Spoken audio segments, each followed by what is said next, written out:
الحمد لله نحمده ونستعينه ونستغفره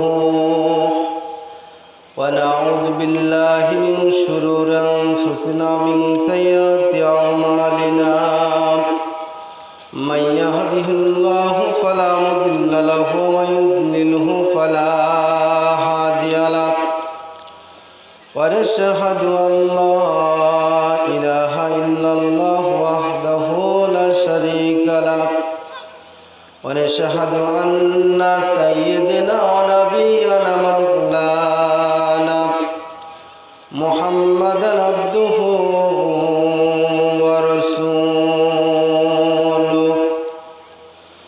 الذي أرسله بالحق بشيرا ونذيرا وداعيا إلى الله بإذنه وسراجا وقمرا منيرا فقد قال الله تعالى في كلامه المجيد وفرقانه الحميد أعوذ بالله من الشيطان الرجيم بسم الله الرحمن الرحيم قل إن كنتم تحبون الله فاتبعوني يحببكم الله ويغفر لكم ذنوبكم والله غفور رحيم وقال تعالى إن الله وملائكته يصلون على النبي يا أيها الذين آمنوا صلوا عليه وسلموا تسليما اللهم صل على مولانا محمد মনটা যদি হইতো কুবল হাওয়া হয়তো কোন শুভ্র কবুতর মেঘের ডানায় পাঠিয়ে দিতাম মদিনার পথে যেথায় আমার প্রিয় রাসূল ঘুমায় নিরন্তর আল্লাহুম্মা সাইয়্যিদিনা মাওলানা মুহাম্মদ ওয়া আলা আলি সাইয়্যিদিনা মাওলানা মুহাম্মদ। আজকের এই বিশাল তাফসিরুল কোরআন মাহফিল স্থান দক্ষিণ ভটমারি আজিবার মোড় মাঠ প্রাঙ্গণ ভটমারি কালীগঞ্জ লালমনিরহাট। আজকে এই তাফসিরুল কোরআন মাহফিলের সম্মানিত সভাপতি জনাব মোহাম্মদ শহীদুল ইসলাম, সভাপতি ১ নং ভটমারি ইউনিয়ন জাতীয়তাবাদী দল বিএনপি কালীগঞ্জ লালমনিরহাট। আল্লাহ পাক তেনার হায়াতে তাইয়্যিবা দান করুক, সকল বলেন আল্লাহুম্মা আমিন। আপনি নাকি মুরব্বী? আপনি কোন সভাপতি? সভাপতি সব আসে নাই না? আলহামদুলিল্লাহ। তো সভাপতি, প্রধান অতিথি, আজকের প্রধান আকর্ষণ, প্রধান বক্তা হযরত মাওলানা রুহুল আমিন হামিদি, প্রভাষক মহিদাম মহাবিদ্যালয় কুড়িগ্রাম। আল্লাহ পাক তেনার কণ্ঠকে সারা দুনিয়ার জন্য কবুল করুক, সকল বলেন আল্লাহুম্মা আমিন।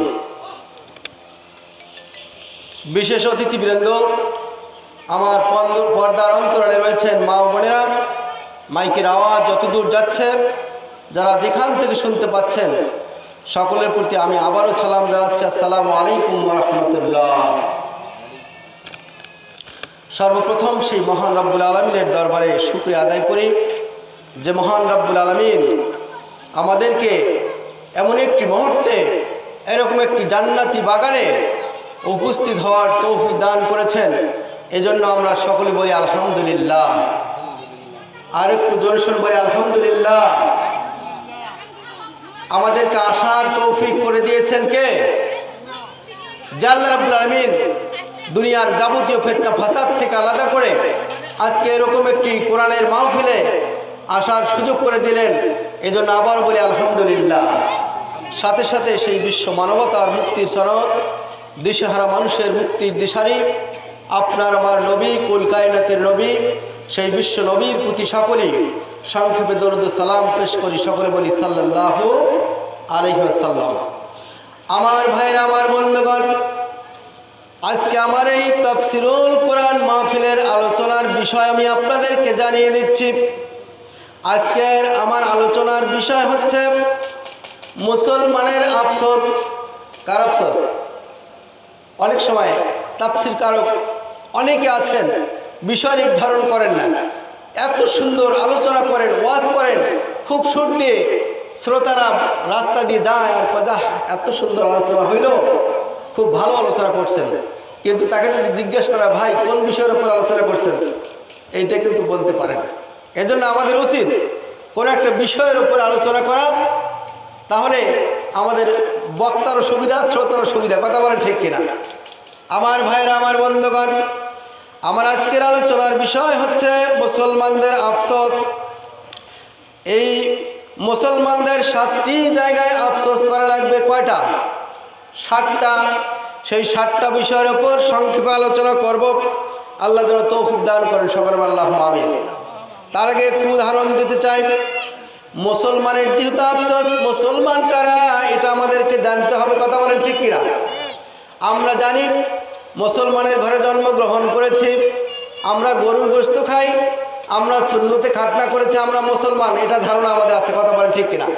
কিন্তু না, আল্লাহ রাব্বুল আলামিন বলেছেন ইয়া আইয়ুহাল্লাযীনা আমানুত্তাকুল্লাহা হাক্কা তুকাতিহি ওয়া লা তামুতুন্না ইল্লা ওয়া আনতুম মুসলিমুন। কথাকার আল্লাহ রাব্বুল আলামিন বলেছেন ইয়া আইয়ুহাল্লাযীনা আমানুত্তাকুল্লাহ, হে ইমানদাররা তোমরা আল্লাহকে ভয় করো, হাক্কা তুকাতিহি ওয়া লা তামুতুন্না ইল্লা ওয়া আনতুম মুসলিমুন, আল্লাহকে ভয় করো যেভাবে ভয় করা দরকার।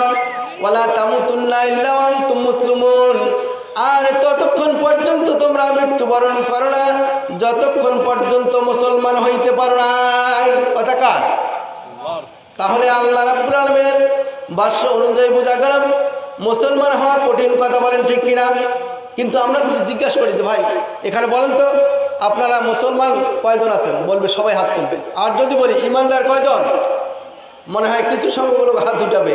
তার মানে এটা নয় আল্লাহ পাক বোঝাতে চাচ্ছেন ইমানদার হওয়া সহজ। কথা বলেন ঠিক কিনা? তার কারণে ইমানদারদেরকে ডাক দিয়ে বলছেন হে ইমানদারেরা, আমি আল্লাহকে যেভাবে ভয় করা দরকার সেভাবে ভয় করো। হাক্কা তুকাতিহি ওয়া লা তামুতুন্না ইল্লা ওয়া আনতুম মুসলিমুন, আর ততক্ষণ পর্যন্ত মরিও না ততক্ষণ পর্যন্ত তোমরা পুরোপুরি মুসলমান হইতে পারো নাই। কথাকার আল্লাহ পাকের কথা। এজন্য মুসলমান হওয়া কঠিন। আমার ভাইরা, আল্লাহ যেন আমাদেরকে মুসলমান হয়ে কবরে যাওয়ার তৌফিক দান করেন, সকলে আল্লাহুম্মা আমিন। আমার ভাইরা, আমার বন্ধুগণ, আগে মুসলমান শব্দের অর্থ জানতে হবে। মুসলমান শব্দের অর্থ কি আপনারা জানেন? মুসলমান শব্দের অর্থ হচ্ছে আত্মসমর্পণ করা। কি করা? আত্মসমর্পণ করা। আমার ভাইরা, একটু উদাহরণ দিয়ে আমি মূল আলোচনার দিকে আসব। আত্মসমর্পণ কীরকম? আমরা কিছুদিন আগে 5 আগস্টের পর দেখেছি একজন দরবেশ বাবা ক্লিন শেভ করে আত্মসমর্পণ করছে। কথা বলেন ঠিক কিনা? আপনারা দেখেছেন না? ক্লিন শেভ করে তিনি আত্মসমর্পণ করছেন। এমন নামি এবং দামি লোক, তিনি হেলিকপ্টার ছাড়া কোথাও যান না। কথা বলেন ঠিক কিনা? ওনার কোম্পানিতে আমার এক ভাইরা চাকরি করে। উনি আমাকে বললেন যিনি হেলিকপ্টার থেকে নামার পরে মানে 10 পাও উনি হাঁটেন না, কার একদম রেডি হয়ে থাকে, উনি সেখানে উঠে যান। এরকম একজন নামী এবং দামি লোক, তিনি আত্মসমর্পণ করলেন দোষ করার কারণে। কথা বলেন ঠিক কিনা? ক্লিন শেভ করে তিনি পালিয়ে যেতে ধরছিলেন, কিন্তু তাকে গ্রেপ্তার করা হয়েছে, তিনি আত্মসমর্পণ করেছেন। কথা বলেন ঠিক কিনা? আমার ভাইরা, আমি বোঝার জন্য এই জন্যই বলছি, আত্মসমর্পণ মানে হচ্ছে, আচ্ছা বলুন তো, ওনাকে যদি কোর্টে নিয়ে যাওয়া হয়, ওনার গার্ড থাকবে কি থাকবে না? প্রশাসনের লোক থাকবে কি থাকবে না? অবশ্যই প্রশাসনের লোক থাকবে। আচ্ছা বলেন তো, এরকম ভিআইপি ব্যক্তি দিনে মনে হয় 50টা বিবাহের অনুষ্ঠানের দাওয়াত পায়, অনেক প্রোগ্রাম থাকে তাদের, অনেক দাওয়াত থাকে। আচ্ছা বলুন তো, যখন জেলখানায় গিয়েছে আরও কি কোনো প্রোগ্রামে যাইতে পারবে? বলেন তো, মনে করেন তাকে লালমনিরহাট কোর্টের মধ্যে উঠানো হয়েছে, তিনি যদি প্রশাসন ডিপার্টমেন্টের লোককে বলে যে আমাকে একটু ছুটি দেন 5 মিনিটের জন্য, আমি লালমনিরহাটে বিরিয়ানি হাউসে গিয়ে একটু বিরিয়ানি খেয়ে আসবো, বলুন তো ছুটি দেবে? বুঝে থাকলে বলুন তো ছুটি দেবে? দেবে না। তার কারণ তিনি আত্মসমর্পণ করেছেন। আমার ভাইরা, আমি বোঝার জন্য বলছি, তিনি আত্মসমর্পণ করার কারণে নিজ ইচ্ছা মতো কোনো কিছু করতে পারবেন না। কথা বলেন ঠিক কিনা? আমরা যারা মুসলমান হিসেবে দাবি করি, ইমানদার হিসেবে দাবি করি, আমরা আল্লাহর কাছে আত্মসমর্পণ করেছি। কথা বলেন ঠিক কিনা? মুসলমান শব্দের অর্থ হলো আত্মসমর্পণ করা। কি করা? আমরা আল্লাহর কাছে আত্মসমর্পণ করেছি। ওই ব্যক্তি, ওই ভিআইপি ব্যক্তি যেরকম প্রশাসনের অনুমতি ছাড়া কোনো কিছু করতে পারবে না, যিনি মুসলমান হিসেবে নিজেকে দাবি করবেন, তিনি আল্লাহর কাছে আত্মসমর্পণ করেছেন, তিনি কোরআনের বিধান ছাড়া এক চুল পরিমাণ আগাতে পারবেন না। কথা বলেন ঠিক কিনা? আমার ভাইরা, মুসলমানদের সংবিধান কি?